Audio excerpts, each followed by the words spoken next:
All right, well, thank you so much for staying with us. You're watching NTV Weekend Edition.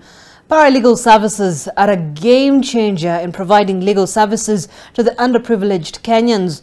Well, these efforts, spearheaded by Kituo Cha Sheria, have reached thousands of people in the coast region, many of whom are struggling to get legal representation while at the corridors of justice.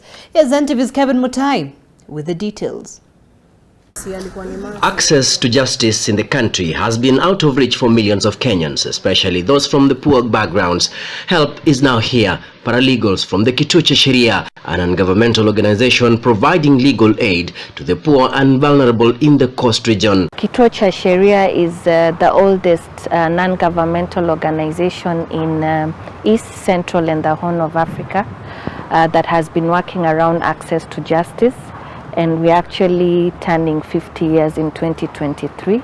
Paralegals do what is more voluntary and what is more basic, down at a place where even seeing an advocate is a problem, going to court is a problem because of distances, and the economic levels of Kenyans is very harsh. Kuna wengi wana shida za mahakama, hawana uwezo wa kutoa pesa kwa wakili, na hawajui jinsi wanaweza kujiwakilisha, so sisi huingia kati tukawasaidia katika masuala ya mahakama. The organization processes more than 400 cases in the coast region annually, working with paralegals in the justice centers within Kisauni, Mvita and Changamwe. We have trained 180 paralegals. We began by training paralegals just so that they have a basic knowledge. But we got to a point there where we are now providing skill-based training, so that they can, on their own, draft their pleadings. They can as well petition court, they can petition institutions, and they can review even sentences that are given. And a lot of success over the time has come. The most cases troubling locals along the coastline are land disputes, family wrangles and extrajudicial killings. Sana za land ziko nyingi sana na moja za GBV. Nikiambiwa niondoke nasikia roho inauma, sababu sijui nitaenda wapi, nitaanjia wapi. Mimi mwenyewe mnyonge, sina mbele wala nyuma wala kasi sina. Ni wakubangaisha pate 10 nide. Hii kesi imeanza kutoka kitambo, hata mababa zetu bado walikuwa wanafanya nao kesi. Si ati ni sisi tumeanza. In September 2021, Kikodi Justice Center received a complaint from a woman whose mentally challenged teenage daughter was raped by a neighbor. The victim was impregnated by the perpetrator. He also threatened the girl not to speak about it. Sasa tulikwenda hospitalini Coast General, alipopimwa tukapewa P3, pia tukaenda police station. Kwa vile alikuwa anaweza kumidentify the responsible person, tukaenda akashikwa. But after the intervention of Kikodi, the culprit was arrested and is now remanded at Shimolatewa Maximum Security Prison awaiting trial. Challenge kubwa imekuwa ile kulea sasa. Hajui kulea mtoto. Kunyonyesha pia ni tabu, mpaka nimshikia mtoto nimwambie nyonyesha. Sasa zingine hata unaambia nyonyesha, anambia mimi sitaki mtoto, mnanichokesha. Sasa anambia mimi mtoto, mimi nitamuuza huyu mtoto, ananisumbua. So imekuwa kwangu mimi imekuwa ni challenge kubwa because I have to be there kwa sababu yake. Siwezi toka niende mahali because siwezi mwachia. Several other success stories have also been recorded at Stretchers Youth Center in Changamwe, employing dispute resolution mechanism to resolve the cases. We work closely with chiefs and mzee wa mtaa, the village elders. So whenever a case is brought to us, we record it. Then we refer to Kituo. Then Kituo give us the go on that we can handle the case. After giving us the go ahead, we communicate to the area chief where the case has been reported from.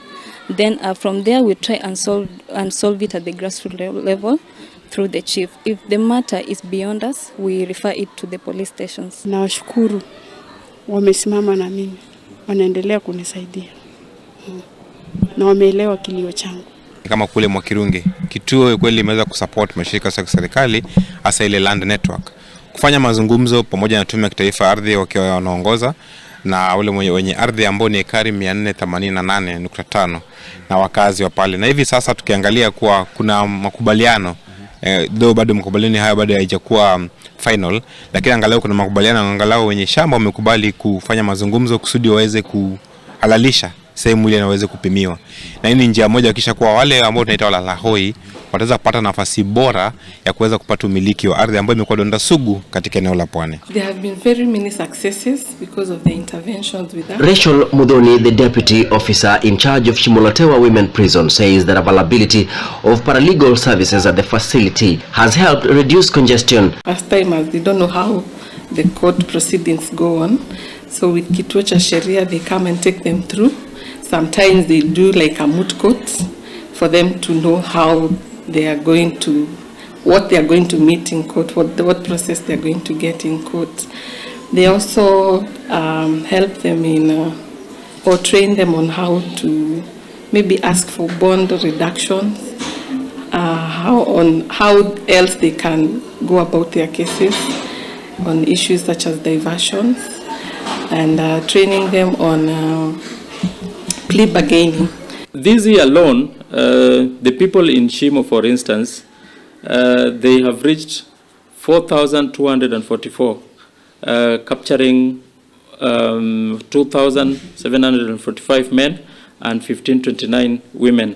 We have also gotten news of 1,868 people. Some inmates have successfully prosecuted their appeals, and some have even had their sentences reduced or even released from prison. There are 60 paralegals at the institution. We are also very grateful that they are also following up on the mandatory death penalty for other offenses, because the first one for Murwatetu was limited to murder cases. And so they have gone to court in a case in which we are litigating for them, where they are now calling for the opening up for the mandatory nature of all offenses, including attempted robbery and robbery with violence, to be vacated, so that the judge can have a point of deciding whether this one needs to take a death penalty, or this one can take some years and then reform. There is a total of 150 active legal assistants across the coastal belt, signaling the need for more in order to reach out to many people in need of the services. Then at the same time, we would partner with government in initiatives that we feel would promote the interest of the community, and in policies that where there are policy or legal gaps that require maybe law reform. We have been involved in advocacy around these policies. The substantive challenge that we are facing in the field of access to justice is the question of funds. Government is reluctant to implement the legal aid fund that has been established under the Legal Aid Act. And we feel that is curtailing access to justice for the poor. Collaboration with other stakeholders such as the Judiciary, Commission on Administrative Justice, Coast Civil Society Network, among others, have also promoted effective implementation of the legal aid. We've been working in this particular project on Njia za Haki with the UNDP Amkeni project for 3 years now. And I would say that the relationship has been very cordial, and UNDP has been able to support our work mainly within Mombasa County, really to just first expand our paralegal network in Mombasa, but then also to monitor the implementation of the Legal Aid Act of 2016. The advocacy for legal aid has also empowered the community to invest in advocating for human rights. Kevin Mutai, NTV in Mombasa. All right, thanks Kevin for that. Let's take another quick break. We'll be back with more news including sports.